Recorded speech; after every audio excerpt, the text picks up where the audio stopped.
Here we go.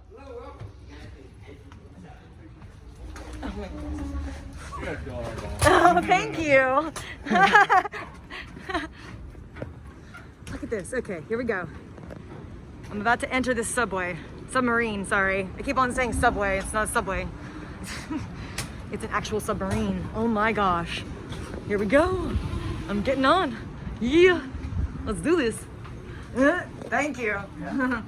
I'm taking this bloody mask off. Freaking A. Oh my gosh, look at this.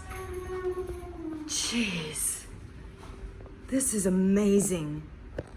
I've never seen the inside of a submarine before.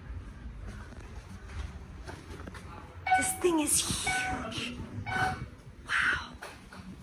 Wow, okay. Hi, my name is Molly, and I'm a tour guide here at the Intrepid Museum.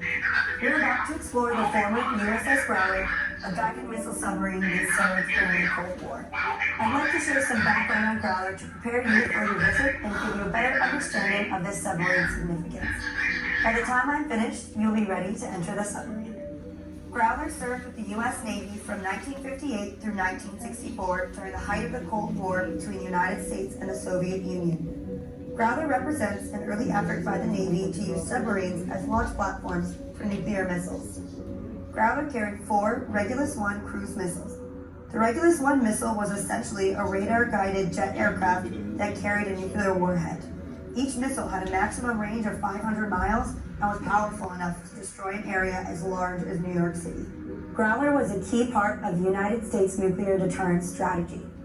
The United States believed that the threat of nuclear weapons lurking offshore would deter the Soviet Union from launching a strike against the United States. To accomplish this mission, Growler patrolled off the Soviet Union's Pacific coastline, staying hidden below the surface as much as possible. The crew stood ready for an order to fire the submarine's nuclear weapons at targets in the Soviet Union. To launch the missiles, Growler needed to be on the surface like it is right now. The missiles had to be unloaded and launched one by one. Growler's crew practiced launching the Regulus many times. Thankfully, they never received an order to launch an attack.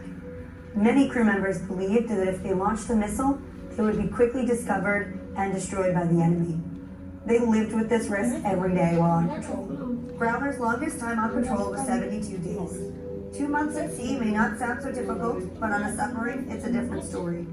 Growler's crew numbered from 90 to 100 men. They worked, slept, ate, and relaxed inside these close quarters. While on patrol, Growler stayed below the surface. The crew could not leave the submarine. They had no sunshine, no starlight, and very little fresh air. Wow. As you move through the submarine, imagine what life was like for these men, and keep in mind that every single one of them served on Growler voluntarily. As technology improved, newer, larger submarines with more sophisticated missiles made Growler obsolete. It was decommissioned in 1964 after 6 years of service. That's the Navy it? planned to use Growler as target practice for another submarine until it was rescued by the Intrepid Sea, Air, and Space Museum. In 1988, Congress turned control of Growler over to the museum, and it opened to the public a year later. Growler is now the only U.S. Navy missile submarine open to the public. It is remarkably intact from its Navy service and retains most of its original features. We ask for your help in preserving this historic vessel. Please do not touch anything inside the submarine and do not bring in food or drinks. You'll be entering momentarily. Staff inside the submarine will be happy to answer any questions you have. Feel free to take photos, but remember that there will be other groups coming in behind you. Thank you and welcome aboard.